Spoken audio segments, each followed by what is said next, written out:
करते ही मुख्य द्वार से लेकर और 6 एकड़ के इस परिसर में आखिरी की बाउंड्री तक पूरा हर जगह निर्माण कार्य चल रहा है। सुंदर ऋषभदेव द्वार बन रहा है। पुनः सर्वतोभद्र महल का निर्माण चल रहा है। 30 चौबीसी मंदिर, 3 लोक की रचना का निर्माण, 101 भगवंतों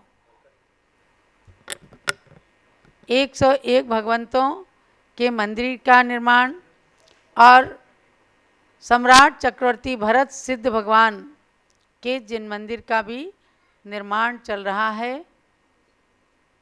सारे निर्माणों के साथ आप सबकी भावनाओं को अयोध्या के इतिहास के साथ जोड़ा जा रहा है। यहाँ जैन समाज की सबसे प्राचीन साध्वी जहाँ विराजमान हैं, अपने जीवन के 90 साल पूर्ण करके शरद पूर्णिमा के दिन इन्होंने 91 में प्रवेश किया है, 91वें वर्ष में, और अपनी आत्मशक्ति, अपनी दिव्य शक्ति के द्वारा पूरे देश और दुनिया को अयोध्या की प्राचीनता, जैन धर्म की अनादि निधनता के बारे में बताती हैं। पूज्य माता जी का ये चातुर्मास अयोध्या तीर्थ पर ही संपन्न हुआ है और चातुर्मास प्रारंभ होते ही 22 जुलाई को श्रावण कृष्णा एकम के दिन पूज्य माता जी के कर कमलों से 7 दीक्षाएं हुई, 5 आरिका माताएं और 2 छुल्लिका जी बनी। उनमें से अब सभी नई माताजियों के केश लॉन्च के कार्यक्रम क्रम से चल रहे हैं, जिन्हें आपने पारस चैनल के माध्यम से भी देखा है। आज इस अयोध्या में हमारे संघ की आरिका आर्षमती माता जी जो 7 दीक्षाओं में प्रथम आरिका बनी, उन आर्षमती माता जी का केशलुंचन हुआ। महाराष्ट्र की रहने वाली, श्री रामपुर महाराष्ट्र की रहने वाली हैं और आचार्य शांति सागर महाराज की परंपरा के पंचम पट्टाचार्य श्री श्याम सागर महाराज के गृहस्थ अवस्था के पुत्र श्री शरद जी जैन पहाड़े की धर्मपत्नी शोभा पहाड़े, इन्होंने अपनी 75 साल की उम्र में पूज्य माता के कर कमलों से दीक्षा लेकर आर्षमती नाम प्राप्त किया। दीक्षा के बाद आज इनका ये प्रथम केशलोच हुआ है। कल भी एक माता जी का हुआ था और आगे इसी प्रकार से चलते रहेंगे। आप सब भी इन केशलोचन को देख करके अनुमोदना करते रहें कि हमारे जीवन में कब ऐसे केशलोच करने का सौभाग्य प्राप्त होगा। अब मैं आपको विषय पर ले चलती हूँ।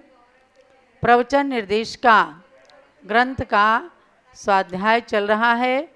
सभी जिज्ञासु भाई बहन प्रवचन निर्देशिका पुस्तक को लेकर के बैठे होंगे। निश्चित रूप से चारों अनुयोगों की सार्थकता जानना है आपको। किसी कवि ने कहा है, अंधकार है वहाँ जहाँ आदित्य नहीं है, निर्बल है वह देश जहाँ साहित्य नहीं है। अंधकार के बिना, सूर्य के प्रकाश के बिना संसार के अंदर अंधकार छाता है और सूरज रोशनी देकर उस अंधकार को समाप्त करता है। ऐसे ही जहाँ साहित्य नहीं होता है वहाँ अज्ञान का अंधकार रहता है। हमारा भारत देश साहित्य के भंडार से समृद्ध है। ऐसे भारत के अंदर भारतीय संस्कृति, जैन संस्कृति अनादिकाल से पनप रही है और जैन संस्कृति के हजारों हजार शास्त्र जो हमारे पूर्वाचार्यों ने दिए उनको पढ़ते हैं। जिन मंदिरों में और बड़े बड़े पुस्तकालयों में उन ग्रंथों को स्थान दिया जाता है। न जाने कितने ग्रंथ विदेशों में, अमेरिका आदि के पुस्तकालयों में गए, जहाँ पुद्गल की परमाणु आदि पर शोध करके लोग अनेक प्रकार के अनुसंधानों से संसार को विज्ञान की उपलब्धि प्रदान करते हैं। तो उन्हीं साहित्य में से आपको जानना है कि अंतिम तीर्थंकर भगवान महावीर हुए और उनकी दिव्यध्वनि जब खिरी श्रावण कृष्णा एकम के दिन, तब गौतम गणधर ने उनकी दिव्यध्वनि को झेला, यानी पूर्ण रूप से समझा, और रात्रि में ही उन्होंने उस दिव्य ध्वनि को 11 अंग 14 पूर्व रूप द्वादशांग में निबद्ध कर दिया और हमेशा भगवान महावीर के साथ 30 साल तक वे समोसरण में रहे। उन्होंने अपनी वाणी से बताया, सुदम में आयुष संतो, हे आयुष्मंतो, मैंने सुना है। किसको सुना है? महादि महावीरेण महाकस्सवेण समन्नुना सब लोय दर्शिणा, जो सर्वज्ञ हैं, सर्वदर्शी हैं और अभी सतत विहार कर रहे हैं, ऐसे महावीर भगवान से हमने श्रावक और मुनि धर्म का उपदेश सुना है, उसी को मैं बताता हूँ। देखो, इससे ज़्यादा प्रमाणिकता और क्या हो सकती। आज हम ज्ञानमती माता के पास बैठे हैं तो हम ये कह सकते हैं हमने ऐसी बात ज्ञानमती माता जी से सुनी, लेकिन जिनने इनको देखा ही नहीं वो कभी कह नहीं सकते कि हमने ऐसी बात ज्ञानमती माता जी से सुनी है। इसी प्रकार से गौतम गणधर ने कहा कि हमने भगवान महावीर से सुनी है। सुन करके उन्होंने जो बताया उसको आगे के आचार्यों ने ग्रहण किया। वो चाहे कुंद आचार्य रहे, चाहे अकलंक देव रहे, चाहे समंतभद्र स्वामी रहे, चाहे उमा स्वामी रहे, इन आचार्यों ने हमें लिख करके ग्रंथों में जिनवाणी के अंदर जो सार दिया उसको कहा गया 4 अनुयोग। ध्यान से सुनना, प्रथमानुयोग, करणानुयोग, चरणानुयोग और द्रव्यानुयोग, यानी इन अनुयोगों के नाम दिए हैं और उन अनुयोगों में जिस वाणी को निबद्ध किया वह जिनवाणी कहलाई और उसको क्रम से बताते हैं कि आप सबको, सभी गृहस्थों को, संतों को क्रम से इन ग्रंथों का स्वाध्याय करना चाहिए। ये मेरे हाथ में जो है, इस ग्रंथ का नाम है प्रवचन निर्देशिका। इसमें 68 ग्रंथों का सार ज्ञानमती माता जी ने भरा है। किसी भी प्रश्न का उत्तर जानने के लिए विद्वान गण इस प्रवचन निर्देशिका ग्रंथ को अपने सामने रखते हैं। अब इसके अंदर ये जो चैप्टर 6 नंबर का चैप्टर है, अध्याय है, इसका नाम है चारों अनुयोगों की सार्थकता। माने कि हम पहले समझें कि एक एक अनुयोग के अंदर है क्या और फिर उसको ग्रहण करने की कोशिश करें कि कौन सा ग्रंथ पढ़ें, वो कौन से अनुयोग का है, इस बात को इसके अंदर बताते हैं। आज आप प्रत्यक्ष यहाँ सुन रहे हो, अपने अपने घरों में भी दिन में 3:30 बजे पारस चैनल खोल लो और ऋषभदेव जूम चैनल का आईडी और लिंक यहाँ से ले जाना, उसमें भी आप जुड़ करके पढ़ाई कर सकते हो। इसकी परीक्षा भी होती है। अब हम इसमें पेज नंबर 126 पर चल रहे हैं। इसमें आया सबसे पहले प्रथमानुयोग। इसके लिए आचार्य समंतभद्र स्वामी का एक श्लोक यहाँ कोट किया गया। प्रथमानुयोग मर्था ख्यानम चरितम पुराणमपि पुण्यम बोधि समाधि निधानम बोधति बोधा समीचीनः। क्या कहते हैं? प्रथमानुयोग किसे? यानी जो प्रथमानुयोग है, समीचीन ज्ञान चारों पुरुषार्थों को कहने वाले चरित पुराणों को प्रथमानुयोग कहता है। ये प्रथमानुयोग स्वयं पुण्य स्वरूप है और बोधि रत्नत्रय की प्राप्ति और समाधि का खजाना है। यानी जब हम जानते हैं ऋषभदेव भगवान ने ऐसे जन्म लिया, ऐसे दीक्षा ली, त्याग किया, फिर मोक्ष को प्राप्त किया, राम भगवान ऐसे थे, इनके चरित्र को जो बताता है वह कहलाता प्रथमानुयोग ग्रंथ। आदि पुराण, पद्म पुराण, हरिवंश पुराण, ये सब जो है पुराण, ये प्रथमानुयोग के शास्त्र कहे जाते हैं। और इनको पढ़ने से नंबर 1 तो पुण्य की प्राप्ति होती है, नंबर 2 जीवन में कुछ ना कुछ मिलता है कि अगर राम इतने कष्ट सहन कर सकते थे तो हम भी थोड़ा सा कष्ट आने पर विचलित ना हो। इसी बात को कहते हैं कि प्रथमानुयोग अर्थाख्यान अर्थात परमार्थ विषय का प्रतिपादन करने वाला है। इसके सुनने से पुण्य उत्पन्न होता है, अतः पुण्य का हेतु होने से पुण्य कहलाता है। नहीं प्राप्त हुए सम्यक दर्शन ज्ञान चारित्र की प्राप्ति होना ये बोधि है। बोधि माने रत्नत्रय को प्राप्त करना।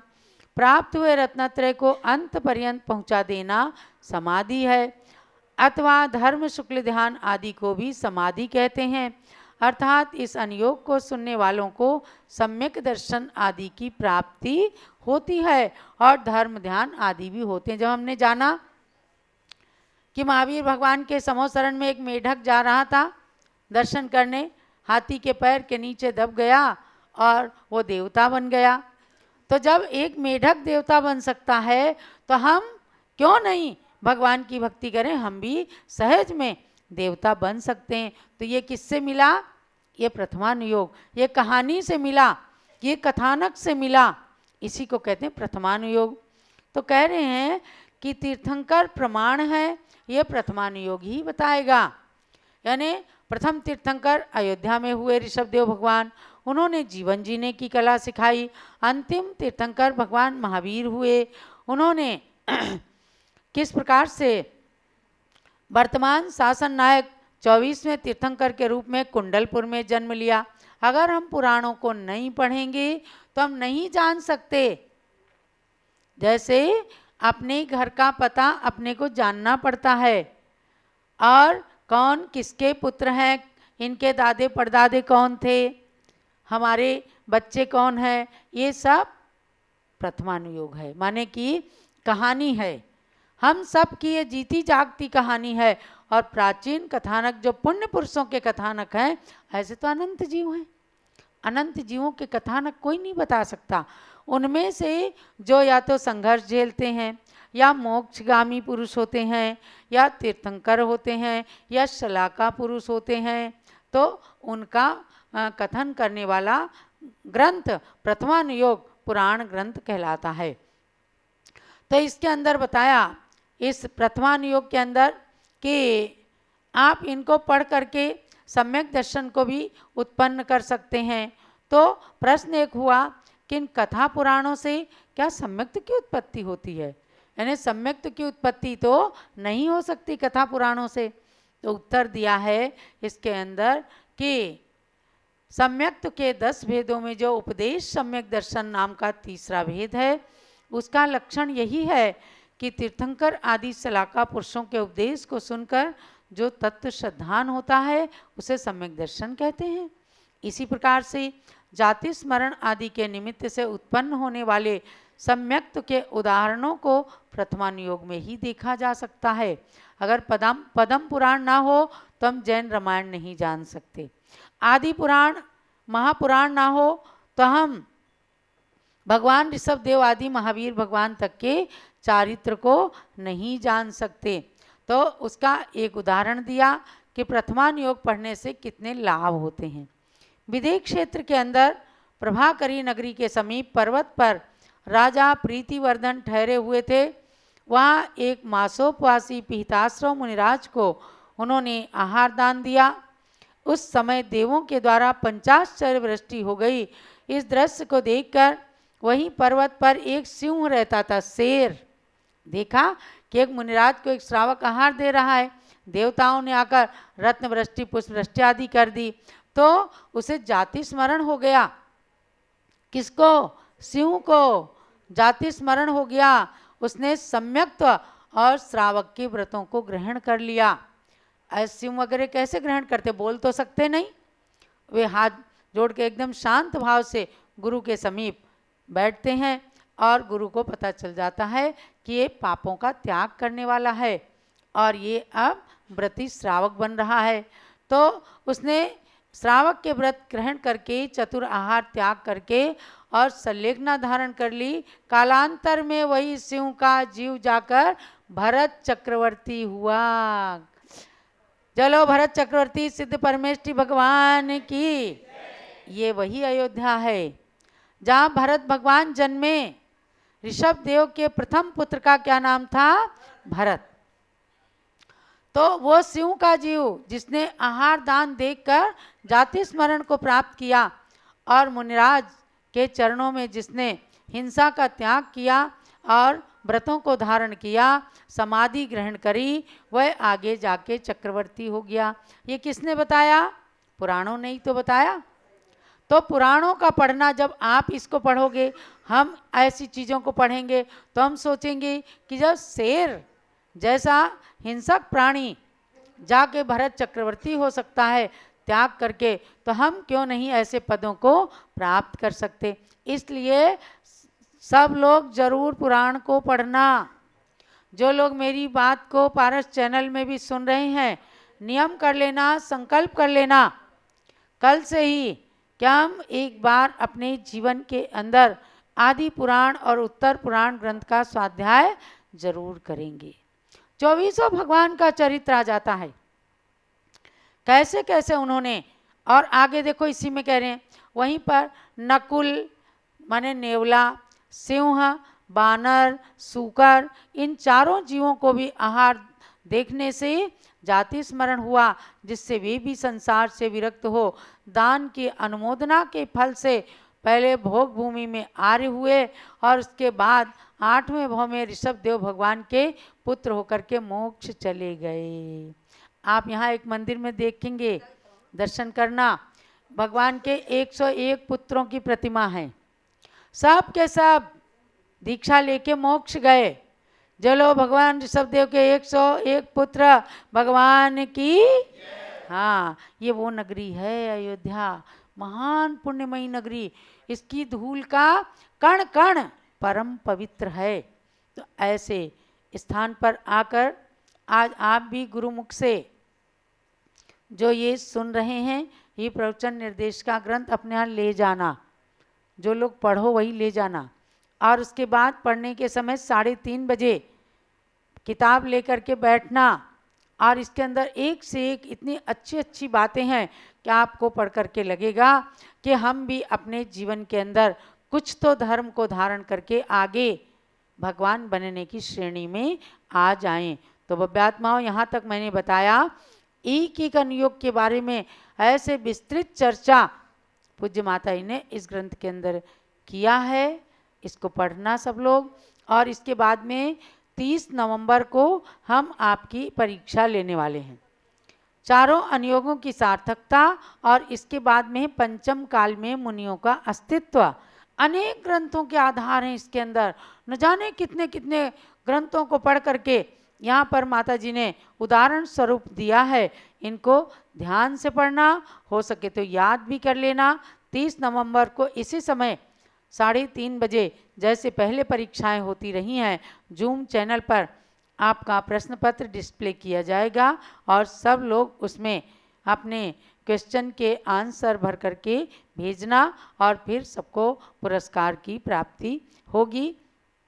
ज्ञान प्राप्त करना प्रथम लक्ष्य है, पुरस्कार तो आपके उत्साहवर्धन के लिए केवल हो जाता है, लेकिन परीक्षा देने से ज्ञान की वृद्धि होती है।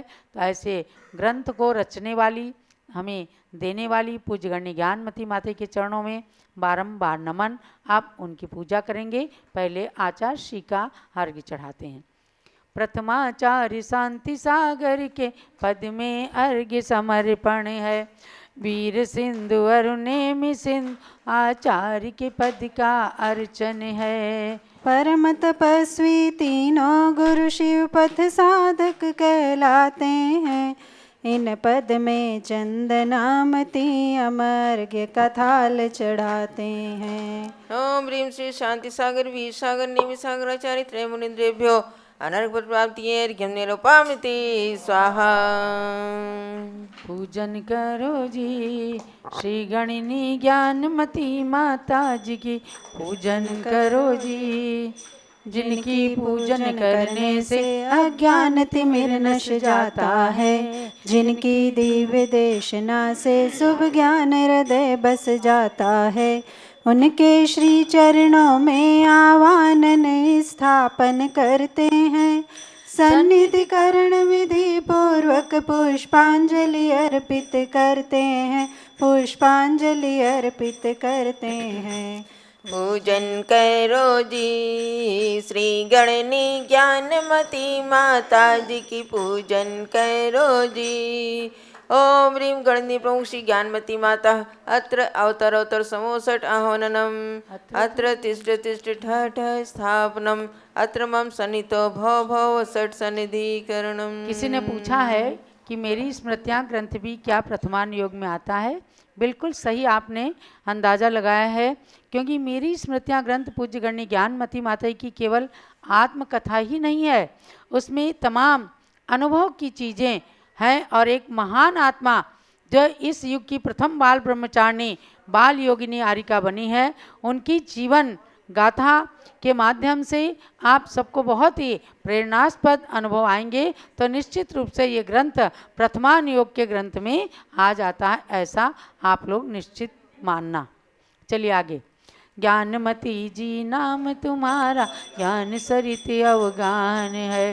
तेरी पावन प्रतिभा लख कर मेरा मन भी पावन है। मुझ ज्ञानी ने माँ जब से तेरी छाया पाई है, तब से दुनिया की कोई छवि मुझको लुभान पाई है। ज्ञानामृत जल पीने हेतु तव पद में मेरा मन है। तेरी पावन प्रतिभा लग कर मेरा मन भी पावन है। ओम ह्रीं गणनी प्रमुख ज्ञानमती मात्रे जलम निरुपामिते स्वाहा। चंदन और सुगंधित गंधों की वसुधा पर कमी नहीं, लेकिन तेरी ज्ञान सुगंधि से सुरभित है आज मही। उसी ज्ञान की सौरभ लेने को आतुर मेरा मन है। तेरी पावन प्रतिभा लख कर मेरा मन भी पावन है। ओम ह्रीं गणनी प्रमुख ज्ञानमती मात्रे चंदनम निरुपामिते स्वाहा। कोई महानुभाव पूछ रहे हैं कि क्या आदि पुराण में 24 भगवान के चरित्र का वर्णन है। आपको इसका स्पष्टीकरण करती हूँ।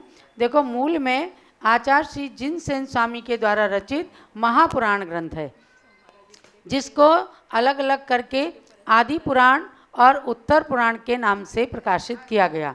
आदि पुराण उसका केवल एक भाग है। एक और दो भाग में आदि पुराण के अंदर ऋषभदेव भगवान, भरत, बाहुबली आदि का, उनके 101 पुत्रों का, ब्राह्मी, सुंदरी आदि का कथन है। और उत्तर पुराण के अंदर अजितनाथ भगवान से लेकर महावीर भगवान तक का वर्णन है। अगर आपके यहाँ महापुराण के हिंदी कार पंडित लाला राम जी शास्त्री का महापुराण हो पुरानी लाइब्रेरी में, आप उसको पढ़ें। बहुत सरल हिंदी भाषा के अंदर उसके अंदर दिया गया है। जो वर्तमान में आदि पुराण ग्रंथ भाग 1 भाग 2 के नाम से ज्ञानपीठ में से छपते हैं, उसमें थोड़ी सी कहीं कहीं चूक हुई है विद्वानों के द्वारा। और पूज्य माता ने महापुराण को लेकर महापुराण सार नाम से भी लिखा है, तो छोटे रूप में आप महापुराण को पढ़ सकते हैं। जम्बूद्वीप हसनापुर से महापुराण सार के नाम से 2400 तीर्थंकर 63 सलाका महापुरुषों का पूरा चरित्र प्राप्त होता है। महापुराण सार आप जम्बूद्वीप हसनापुर से प्राप्त करके उसका अध्ययन अवश्य में करें। आगे चलें। जग के नश्वर वैभव से मैंने शाश्वत सुख था चाहा, पर तेरे उपदेशों से वैराग्य हृदय मेरे भाया। अक्षय सुख के लिए मुझे तेरा प्रवचन ही साधन है। तेरी पावन प्रतिभा लख कर मेरा मन भी पावन है। ओम ह्रीं गणनी प्रमुख ज्ञानमती मात्रे अक्षतम निरुपामिते स्वाहा। कामदेव ने निज बाणों से जब युग को था ग्रसित किया, तुमने अपनी कोमल काया लघुवय में ही तपा दिया। इसीलिए तव पद में आकर शांत हुआ मेरा मन है। तेरी पावन प्रतिभा लख कर मेरा मन भी पावन है। ओम ह्रीं गणदेव श्री ज्ञानमती मात्रे पुष्पम निरूपामिते स्वाहा। मानव सुंदर पकवानों से अपनी क्षुधा मिटाते हैं, लेकिन उनके द्वारा भी नहीं भूख मिटावे पाते हैं। आत्मा की संतृप्ति हेतु तव वाणी मेरा भोजन है। तेरी पावन प्रतिभा लख कर मेरा मन भी पावन है। ओम ह्रीं गणदेव श्री ज्ञानमती मात्रे नैवेद्यम निरूपामिते स्वाहा।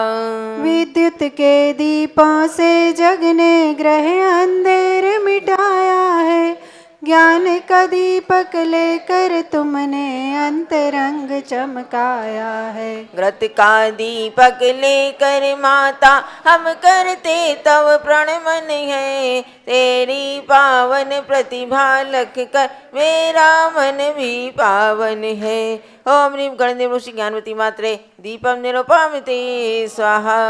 कर्मों ने ही अब तक मुझको यह भव भ्रमण कराया है, तुमने उन कर्मों से लड़कर त्याग मार्ग अपनाया है। धूप जलाकर तेरे सम्मुख हम करते तव पूजन है। तेरी पावन प्रतिभा लख कर मेरा मन भी पावन है।